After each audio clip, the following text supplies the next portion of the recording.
meio esquecido, dando branco, acabou de fazer uma coisa, não sabe mais o que tá fazendo, então esse vídeo é para você. Eu gostaria de fazer alguns alertas, de acordo com a neurociências, de comportamentos, de hábitos que nós temos e de que esses hábitos eles afetam a nossa memória negativamente. Então eu vou direto ao ponto. Quais são os hábitos no seu dia a dia que prejudicam a sua memória? O primeiro deles é o sono, pessoas que não dormem bem. O que acontece durante o sono, principalmente quando nós atingimos a fase do sono REM, Rapid Eye Movement, o movimento rápido dos olhos, em português.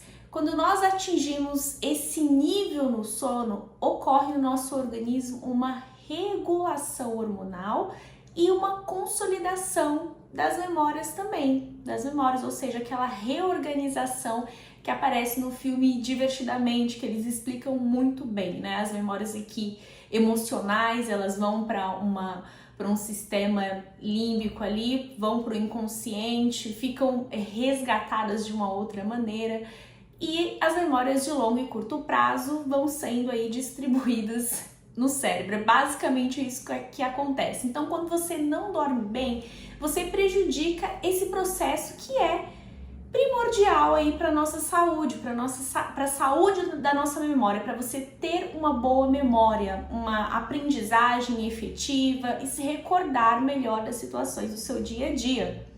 Esse é o primeiro fator. Um outro fator que é também importante de se atentar é o estresse. O excesso de estresse, a liberação constante de cortisol no organismo também atrapalha o funcionamento do cérebro de uma maneira geral. A exposição ao cortisol, a exposição ao estresse, ela desestabiliza a atividade neuronal, a atividade dos outros neurotransmissores. Então a pessoa fica constantemente naquele estado ali de alerta, naquele nervosismo, e isso dificulta a memória a longo prazo, tá? Afeta as funções do hipocampo, que é essa estrutura, vamos se dizer, o centro ali da memória, uma estrutura muito relevante para o processamento das nossas memórias, das nossas recordações. Sabe também outro ponto que é importante alertar, que faz muito parte do nosso dia a dia, é a nossa dependência da tecnologia. É sempre você contar com a tecnologia para você recordar de algo. No momento que nós recordamos, que nós fazemos vamos se dizer, esse plim na mente, você se recorda de uma situação que você queria lembrar, uma palavra, um endereço, um número de telefone, no nosso cérebro ocorre uma sinapse, ocorre uma atividade quando você tenta recordar de algo e você consegue. E o que acontece? Hoje nós não temos mais tanto esse esforço. Você não tá lembrando de uma coisa, você vai no Google, você vai até um local, um endereço, você usa o Waze, você usa aplicativos, né? Google Maps. E antigamente nós não tínhamos acesso a esses aplicativos. E o que acontece? Essa pesquisa é até um clássico da neurociência, que é a pesquisa com os taxistas, que foi descoberto que os taxistas, eles possuem, os taxistas antigamente, eles possuem o hipocampo mais desenvolvido por conta dessa memória espacial que eles exercitavam bastante, a região da memória espacial localizada ali no hipocampo. Olha só que interessante. Então a gente está perdendo o hábito, o reforço que nós temos em relação à memória. Pelo contrário, é muita informação, o que está gerando um problema que eu vou colocar próximo a esse, que é o excesso de estímulo. O excesso de estímulo, a dificuldade de concentração também está prejudicando a nossa memória. Vamos resumir, seria as pessoas multitarefas, aquelas que querem executar várias coisas ao mesmo tempo ou que não conseguem, por exemplo, se concentrar em uma atividade. O que acontece com essas pessoas? Elas começam a fazer uma atividade, entrar num processo de foco, que é muito importante para o cérebro, que é muito importante para a memória, e de repente ela é estimulada por uma mensagem no celular, por um e-mail que chega, quem nunca? E aí ela para o que ela está fazendo e ela interrompe e vai fazer uma outra coisa, né? Ou vai, de repente, está fazendo aqui uma atividade complexa e daqui a pouco levanta e vai fazer outra coisa, já nem lembra mais o que está fazendo. Então, tudo isso prejudica a nossa memória, porque o cérebro, ele precisa desse intervalo organizado para que ele possa processar.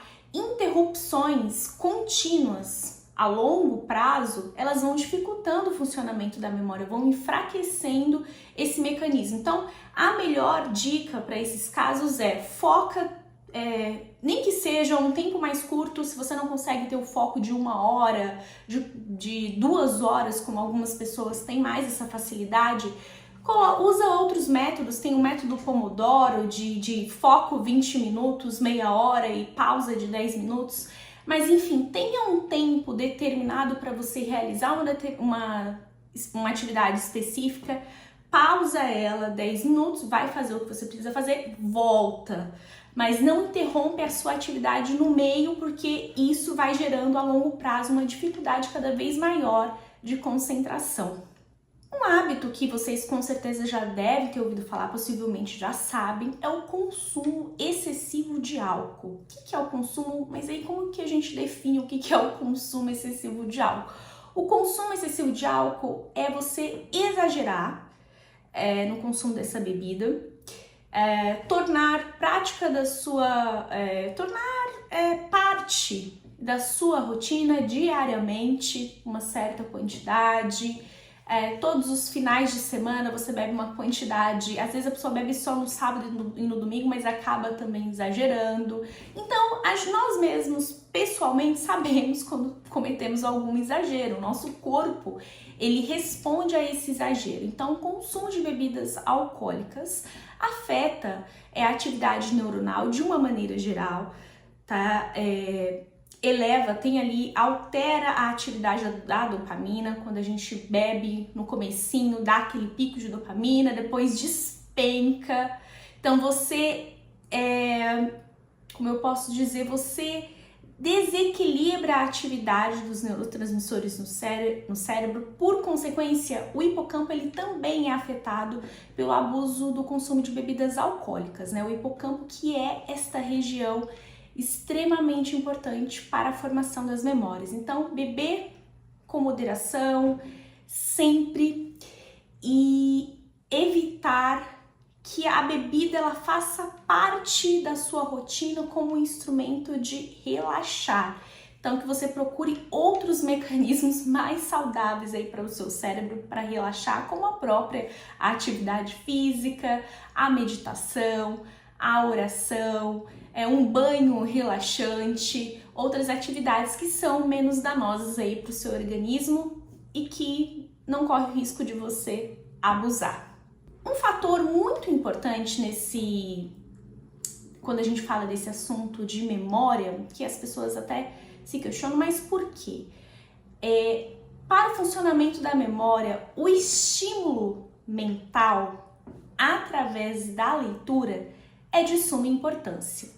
Porque a leitura ela é importante para a memória. Na realidade, a leitura, as pesquisas em neurociências já mostram que a leitura ela é relevante para que você reflita, para que você pense. A leitura ela é capaz de refinar o seu raciocínio, porque para raciocinar, para o desenvolvimento da linguagem, para a gente pensar, nós humanos, nós utilizamos a linguagem, nós utilizamos as palavras. E quando uma pessoa tem vocabulário pobre, que infelizmente é a tendência, a gente está escrevendo cada vez mais mensagens e lendo também bastante, só que lendo mensagens, lendo conteúdos em redes sociais, que são conteúdos mais rasos, né? São conteúdos até escritos pelo ChatGPT.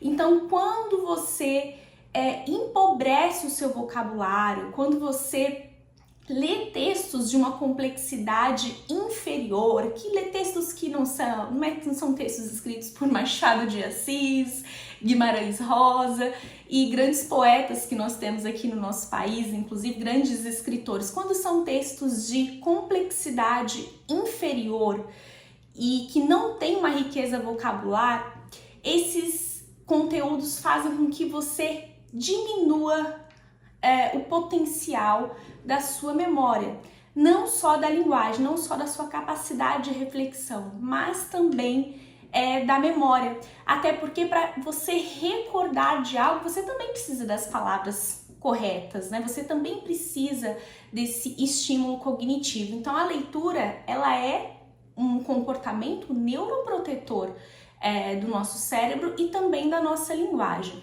Escolha bem os livros que você vai ler, escolha bem as suas referências, porque isso faz total diferença na sua memória e no desenvolvimento também da sua linguagem. Por último e não menos importante é a alimentação. Juliana, mas por que a alimentação? O que tem a ver a alimentação com memória, com saúde cognitiva? Existem já uma gama de estudos que relacionam a alimentação rica em açúcar e gordura saturada, que são os famosos fast foods, sorvetes hidrogenados, sabe? Aqueles mesmo que vendem no mercado, assim, que a gente compra e acaba consumindo, principalmente se você inclui esses alimentos na sua rotina com uma certa frequência. Esses alimentos, eles são inflamatórios não só para o organismo, mas também para a nossa atividade no cérebro, nossa atividade neuronal. O que acontece? Já tem estudos que demonstram, por exemplo, que o consumo de açúcar excessivo na infância e na adolescência, a longo prazo, ele tem a mesma função de ele causa o mesmo dano de um trauma no cérebro. Então, olha só, consumir açúcar está gerando uma degradação na atividade neuronal semelhante a um trauma emocional. Então, hoje a gente sabe o potencial, o poder dos alimentos, não só na nossa nutrição e saúde física, né? Ter um corpo magro. Não, os alimentos, eles influenciam também no nosso bem-estar mental. Quando você abusa do consumo de açúcar, você também altera totalmente ali a atividade da sua dopamina. O açúcar, ele atua em regiões mesolímbicas, em regiões que são adictas, né? Que a gente chama regiões que são, como eu posso dizer, que também percorrem ali naquelas estruturas, substâncias que provocam vício, como a cocaína, por exemplo. Então, por isso tem pessoas que falam, o açúcar é a mesma coisa que a cocaína. É porque no cérebro, tanto o açúcar como a cocaína, eles percorrem ali, quando a gente consome uma certa quantidade, por regiões, eles alteram a atividade de regiões que a gente chama de adictas, regiões que são responsáveis pela adicção, mesolímbicas, tá? Então é super importante consumir o açúcar com moderação, até mesmo evitar, para manter saudável as funções cognitivas e também a memória. A atividade física não pode ficar de fora dessa lista. Pratique atividade física regularmente, já tem uma gama de estudos aí relacionando a atividade física com o bem-estar, principalmente a atividade ao ar livre. Tudo isso beneficia a atividade do hipocampo, hoje a gente está falando especificamente dele, porque nós estamos falando sobre memória, mas também o córtex pré-frontal, as regiões corticais são beneficiadas com a prática de atividade física, melhor clareza mental. As pessoas que praticam atividade física regularmente, 30 minutos pelo menos de aeróbica, também ajudam a formar no cérebro uma neuroproteção contra doenças neurodegenerativas, como Alzheimer, como Parkinson, por exemplo. Então, pratique atividades. Se você está percebendo que a sua memória já não é mais a mesma, muda esses hábitos que eu citei, inclua a prática de atividade regular, reveja a sua alimentação. Se os seus dias estão mais estressantes, procure aí reorganizar a sua rotina, faça veja essa lista novamente, veja esse vídeo novamente, faça o seu checklist e observe aí na sua própria vida o que você precisa mudar. Quando a gente fala também de nutrição, acho importante salientar um acompanhamento nutricional sempre. Quando a gente fala de saúde cognitiva, de saúde mental, é importante revisar a nutrição. Então, veja se as vitaminas importantes como vitamina D, ômega 3, zinco, essas vitamina B12, vitaminas do complexo B também ajudam para um funcionamento mais saudável do cérebro de uma maneira geral. Então cheque se essas vitaminas estão tudo ok no seu organismo, para que você cuide do seu corpo, cuide da sua saúde mental com maior profundidade a partir do seu organismo. Bom, eram essas informações que eu gostaria de compartilhar com vocês. Esses comportamentos, eles com certeza afetam a memória, esses hábitos. Compartilhe com mais pessoas essa informação que é de extrema relevância. Afinal, a memória, ela faz parte da nossa vida. Não somos nada sem a memória, e que nós possamos cuidar cada vez mais e melhor da nossa saúde mental. Até mais!